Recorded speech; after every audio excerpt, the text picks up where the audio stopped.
ሰላም ሰላም፣ እንዴት ናችሁ? እግዚአብሔር ይመስገን እኔ በጣም ደህና ነኝ። ዛሬ ይዤላችሁ የመጣሁት ማስክ ጸጉራችሁ እየረገፈ ላስቸገራችሁ፣ ጸጉሬ ሳሳ፣ ጸጉሬ አላድግ አለኝ ምንም ነገር ባደርግ ላላችሁኝ፣ ለሚያሳክካችሁ፣ ፎረፎር በጣም ላስቸገራችሁ፣ ከፊት ከኋላ እድገቱ ለተዛባባችሁ፣ ለምን ከኋላ አጭር ሆኖ ከፊት ረጅም፣ ከፊት አጭር ሆኖ ከኋላ ረጅም ለሆነ በጣም ምርጥ የሆነ ማስክ ነው ይዤላችሁ የመጣሁት። እጅግ በጣም ከአንድ አመት ጀምሮ ይሆናል። ስለዚህ በወር 4 ጊዜ ውሰዱት፣ በየ7 ቀኑ ማለት ነው። በወር 4 ጊዜ ወስዳችሁ ለወር ተጠቀሙና ኮሜንት ላይ ውጤቱን ጻፉልኝ። እጅግ በጣም በኮንፊደንስ የምናገርለት ማስክ ነው። ለማማዬ እጅግ በጣም ስለሚስማማት በጣም ነው ጸጉሯን ለውጥ በፍጥነት ያሳየኝ ስለሆነ እጅግ በጣም አሪፍ ማስክ ስለሆነ ያው በኮንፊደንስ ነው የምናገረው ማለት ነው። ከህፃን እስከ አዋቂ ይሆናል። ስለዚህ እዚህ ጋር አንድ አነስተኛ ትንሽም ትልቅም ያልሆነ ቀይ ሽንኩርት፣ ነጭ ሽንኩርት 1-4 ፍሬ፣ ሙዝ ተለቅ ያለ በቂ ነው ለአንድ ሰው ማለት ነው። ስለዚህ ያ ደግሞ ውሃው የጸጉር ማሳደጊያ እንደውም ቪዲዮ ለቅቄዋለሁ፣ እዩት። እጅግ በጣም ጸጉር ያሳድጋል። በጣም ሀሪፍ ነው።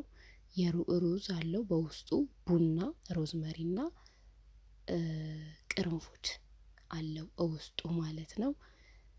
እንግዲህ በመክተፊያ አይደለም እየከተፍኩ ያለሁት በእጄ ነው፣ ለምዶብኝ ነው። እሺ ስለዚህ ሽንኩርታችንንም ሙዛችንንም እንደዚህ ከተፍ አድርገን በእጃችን ከተትን። ስለዚህ ቀጠን እንዲልልን ውሃ መጨመር ትችላላችሁ፣ ንጹህ ውሃ እናንተ ከሌላችሁ ማለት ነው። ያው እኔ ካለኝ ንጹህ ውሃ አልጠቀምም፣ ይሄን እንደ ማቅጠኛ እጠቀማለሁ። ለምን ሞር ጥቅሙ ከፍ ይልልኛል፣ ያድጋል ጥቅሙ ማለት ነው። ባይኖረውም ችግር የለውም እናንተ ከሌላችሁ ይሄ ውሃ ንጹህ ውሃ መጠቀም ትችላላችሁ። ስለዚህ ቆንጆ አድርገን እንፈጨዋለን ማለት ነው። ጸጉሬ እውነት የምን ችግር ከሌለ በዚህ ውህድ የማያድጋ ጸጉር የለም። ቆንጆ አድርጌ ነው የፈጨሁት። በጣም ላም አድርጌዋለሁ። ግን ሽንኩርት ካለው ማስካችሁ ውስጥ ሮዝመሪ ካለው ማስካችሁ እንትነት የሆነ በቃ የሚጠል ነገር ይኖረዋል እርግጠኛ እና ብታጠሉት አሪፍ ነው። ጸጉራችሁ ውስጥ ስግስግ ብሎ ከሚያስቸግራችሁ ማጥለል፣ በቃ የሆነ ማጥለያ ጨርቅ ነገር ሀበሻ ልብስ ምናምን በቃ ለዚህ ለእንትናችሁ ለጸጉር ማስክ ይሄ ማጥለያ ነው ብላችሁ ተጠቅማችሁ ወደ ጥብ አድርጋችሁ ቁጭ ለይታችሁ ማለት ነው። ግን እኔ እዚህ ጋር ትንሽ አስቸግሮኛል። ያኛው ማጥለያ የሆነ ነጭ እኮ አለ፣ ቤተሰብ የሆናችሁ ታውቃላችሁ። የሆነ ነጭ አለች ቆንጅዬ፣ እሷ ነበረች፣ ያው ጠፋች። እቺ ግን ትንሽ አስቸግሮኛል። ግን ቢሆንም አልለቀኩትም፣ ቆንጆ አድርጎ እንትን ብለውልኛል። ደራርቤው ነው እዚህ ጋር ያስቸገረኝ። ጥቅጥቅ አለና አላወጣዋልና ትንሽ አስቸገረኝ። ግን ቢሆንም ቆንጆ አድርጌ አጥልየዋለሁ። እዩት እንግዲህ የሙዙ አለ፣ የእንትኑም አለ፣ የሽንኩርቱም አለ። ስለዚህ ይሄ ጸጉር ውስጥ ቢገባ ያው ያስቸግራል ማለት ነው። ስለዚህ እንደዚህ ጽድት አድርገን ማጥለል ማለት ነው ላለመቸገር። ስለዚህ ሙዝ የጸጉርን ወዝ የሚጠብቅ የጸጉርን እርጥበት የሚጠብቅ ጸጉርን እውነት።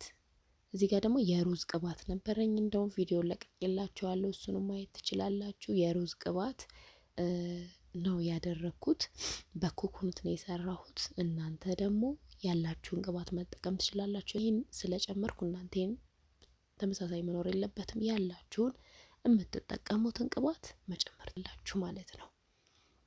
ስለዚህ ሙዝ ለጸጉር ወዝ፣ ለጸጉር ጤንነት፣ ለጸጉር ጸጉር እጅግ በጣም በፍጥነት ነው የሚያሳድገው፣ ዛላውን እያሳመረ የጸጉርን ወዝ ጸጉራችሁን በቃ ዛላ ውፍር እንዲሆን ነው የሚያደርገው። ሙዝ የጸጉር ሐኪም ነው። በቃ ማዳበሪያ በሉት።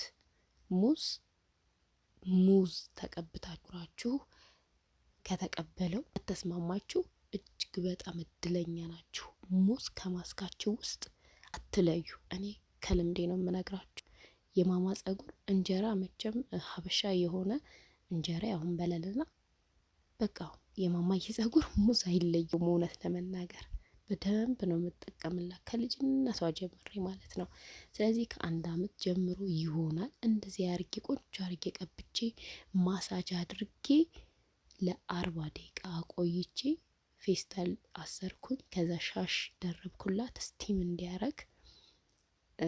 ከዛ 40 ደቂቃ ከ30 እስከ 40 በቂ 30 ደቂቃም በቂ ነው። 40 ደቂቃ ቆየዋት ሰዓት ስለነበረኝ። ከዛ ቆንጆ አርጌ አጠብኳት። ከዛ ጸጉሯ እርጥበቱን ሳይለቅ ቅባት ቀባዋት።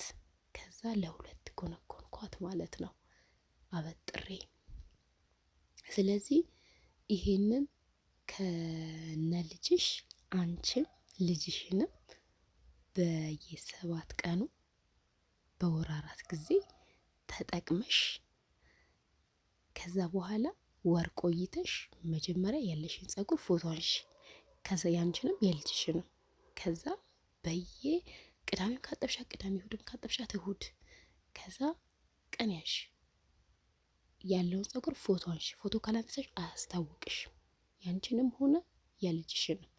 ከዛ ከወር በኋላ ብቅ ለውጥ ታያለሽ። ከዛ ተስማማሽ ማለት ነው። ከዛ ትቀጥይበታለሽ ከሌሎች ትሪትመንቶች ጋር እያቆራኘሽ ይሄን እንደዚህ ብትጠቀሚ ይሄኛው ደግሞ እንደዚህ እያረግሽ።